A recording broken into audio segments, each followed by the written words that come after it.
Sampurasun. Hari ini kita akan membahas tentang atau berkisah tentang pandangan hidup orang Sunda, ya.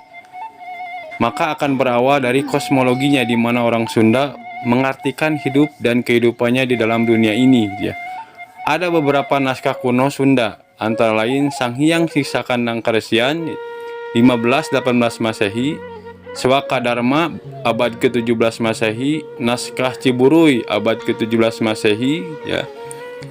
Prastasti Kawali 7 dan 8 abad ke-13 dan 14 Masehi, serta aspek budaya Sunda yang bisa dijadikan rujukan. Bagaimana pandangan hidup orang Sunda dalam menentukan visi dan misi keberadaannya di jagat raya ini, ya. Alur visi dan misi hidup orang Sunda ini disebut dengan istilah rawayan jati. Dalam hal ini, rawayan dapat diartikan sebagai sasak, jembatan, perjalanan, atau keturunan. Sedangkan jati merupakan esensi sebagai suatu perjalanan atau proses kehidupan dalam meniti alur innalillahi wa inna ilaihi rajiun, ya. Ringkasannya adalah sebagai berikut, ya. Yang menciptakan kita dan segalanya adalah nu ngersakeun, gitu, ya. Sang Hyang Tunggal dalam hal ini tercipta adanya kesadaran religi. Tugas hidup kita di dunia adalah ngertakeun bumi lamba, yakni mensejahterakan dunia. Dunia akan sejahtera apabila tritangtu di bumi atau tiga penentu dunia berperan dengan baik, yang meliputi Rama sebagai makna keluarga yang berfungsi optimal sebagai pondasi keluarga, nukleus famili yang sakinah mawadah dan warohmah, Resi yang bermakna sebagai alim ulama yang cerdik dan pandai, Prabu dapat diartikan sebagai tatanan birokrasi bagi pemangku kehidupan sosial dan budaya bangsa. Siapapun manusia di dunia ini dapat sebagai tritangtu di bumi, atau sebagai fungsinya tritangtu di bumi ini, dengan syarat harus memiliki kualifikasi sebagai berikut. Luhung ilmuna, yakni memiliki ilmu yang bermanfaat bagi kehidupan. Pengkuh agamana, yakni teguh dan konsekuen dalam melaksanakan kehidupan beragama yang dianutnya. Jembar budaya, luas wawasannya untuk memanfaatkan dalam mengatasi permasalahan hidup. Proses interaksi untuk mencapai tritangtu di bumi harus melalui proses. Silih asih merupakan proses silaturahmi. Silih asah dapat diartikan sebagai proses saling mencerdaskan. Silih asuh yakni dapat menempatkan diri atau positioning, proporsional dan profesional. Ketiganya bisa disebut dengan SA, ya. SA ini pada akhirnya akan mewujudkan masyarakat yang menyadari bahwa hidup adanya saling ketergantungan, keterikatan, dan kebersamaan. Bila proses 3SA atau silih asah asih asuh telah terlaksana dengan baik, karakter manusia atau individu orang Sunda yang diharapkan berwujud yang sesuai dengan strata kualitas manusia menurut kaidah atau norma yang orang Sunda. Hal ini akan terwujud berupa karakter manusia Sunda, gitu, ya, yang disebut dengan 4R, yakni cager, yang dapat diartikan sebagai sehat lahir batinnya, sehat fisik dan psikisnya, sehat jasmani dan rohaninya. Dalam hal ini kita akan mendengar sapaan orang Sunda, gitu, ya. Kumaha damang, gitu, ya. Bager dalam hal ini berarti hidupnya sesuai dengan hukum agama, hukum dari agama, hukum positif, dan hukum nurani.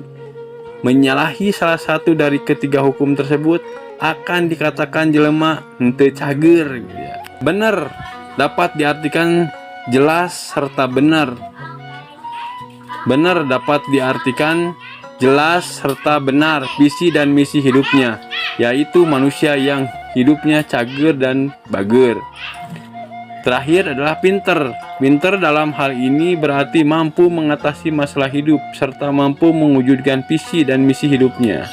Capaian manusia bagi kesejahteraan alam dunia adalah apabila manusia Sunda telah berkarakter 4R. Cager, bager, benar, pinter, gitu, ya. Apapun fungsinya dimanapun berada dalam strata sosial apapun, gitu, ya, baik dia menjadi warga lokal, warga regional, warga nasional, warga internasional, akan selalu berfungsi sebagai tritangtu di bumi yang berkemampuan untuk mengertakkan bumi lamba atau mensejahterakan bumi ya. Dan jadilah Ki Sunda yang saamparan jagat, yang rahmatan lil alamin. Dengan kualitas Ki Sunda seperti di atas, insya Allah ya, akan berwujudnya kehidupan masyarakat yang madani dan mardotilah.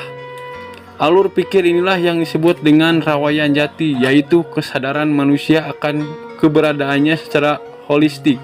Alur pandangan hidup orang Sunda seperti itu bisa diasumsikan bahwa sejak awal mula orang Sunda telah bertoleransi dengan siapa saja asal visi dan misi mereka sealur dengan pandangan hidup orang Sunda ya. Karena alur pikir rawayan jati terdiri dari atas 7 strata yang dalam bahasa Sunda dikenal dengan Sapta Mandala, panta-panta yang dapat diartikan sebagai 7 tingkat, makomat atau terminat yang sakral. Maka pada setiap tingkat mandala akan bersentuhan dengan orang-orang yang berlainan agama atau religi. Karenanya orang Sunda tidak menjadikan masalah yang mengganggu asal saja mereka ada keselarasan dalam beberapa mandala yang bertahap tadi ya. Toleransi kebersamaan yang paling awal dalam masyarakat adalah strata mandala paling bawah, yakni prinsip manusia yang 4R tadi gitu ya. Bila dalam kehidupan keseharian telah terwujud, maka dengan siapa dan agama apapun orang Sunda bisa bertoleransi. Kesimpulannya adalah numaha ngeresakeun yang kita sebut dengan Allah Subhanahu wa taala telah menciptakan suku bangsa. Adapun salah satu tanda dari keanekaragaman suku bangsa adalah adat istiadat dan religinya. Religi orang Sunda yang bergambarkan dalam rawayan jati sejak awal sudah demikian Islamnya. Jadi bagi orang Sunda sudah seharusnya memiliki rasa toleransi yang tinggi, tetapi harus tetap dalam koridor rawayan jati orang Sunda. Jangan berubah menjadi manusia yang hanya menghambakan diri pada kenikmatan ragawi dan duniawi.